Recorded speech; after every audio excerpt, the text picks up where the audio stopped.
Hello friends, இன்றைக்கி நம்ம பார்த்தீங்கன்னா வேர்க்கடலை இல்லை வேர்க்கடலை சட்னிலாம் பார்த்தீங்கன்னா குழந்தைங்களுக்கு நம்ம கொடுக்குறனால என்ன பெனிஃபிட்ஸ் இருக்குது அப்படின்னு சொல்லிட்டு பார்க்கலாம். ஸோ நம்பர் 1 பார்த்தீங்கன்னா இதில் வந்துட்டு ப்ரோட்டீன் கண்டென்ட் நிறையா இருக்குது அண்ட் ஹெல்தியான ஃபேட் வந்து இருக்குது, ஃபைபர் கண்டென்ட் நிறையா இருக்குது. ஸோ இது வந்து ஒரு ஸ்நாக்காக கூட வந்துட்டு வேர்க்கடலை பர்ஃபியாவோ இந்த மாதிரி வந்து குழந்தைங்களுக்கு நீங்கள் கொடுத்துட்டு வர்றது ரொம்ப நல்லது. அண்ட் அடுத்தது பார்த்திங்கன்னா இதில் விட்டமின் இ இருக்குது. ஸோ விட்டமின் இ பார்த்திங்கன்னா குழந்தைங்களோட பிரெயின் டெவலப்மெண்ட்டுக்கு நல்லாவே வந்து ஹெல்ப் பண்ணும். ஸோ உங்கள் குழந்தை வந்து பார்த்திங்கன்னா மூளை வளர்ச்சிக்கு நல்லாவே வந்து ஹெல்ப் பண்ணும்.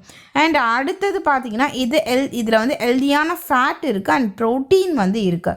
ஸோ இது எதுக்கு பார்த்திங்கன்னா குழந்தையோட ஸ்கின்னுக்கும் அவங்களோட முடி வளர்ச்சிக்கும் பார்த்திங்கன்னா நல்லாவே வந்து ஹெல்ப் பண்ணும். அண்ட் அடுத்தது பார்த்திங்கன்னா இதில் குட் கெலோரிஸ் வந்து இருக்குது. இது வந்து குழந்தையோட க்ரோத்துக்கும் டெவலப்மெண்ட்டுக்கும் ரொம்ப ரொம்ப நல்லது. ஸோ வேர்க்கடலை பார்த்திங்கன்னா நான் சொன்ன மாதிரி வேர்க்கடலை பர்ஃபியாவோ இல்லைனா வந்துட்டு வேர்க்கடலை சட்னியாவோ எதுவாக இருந்தாலும் வீட்டிலே செஞ்சு குழந்தைங்களுக்கு கொடுங்க.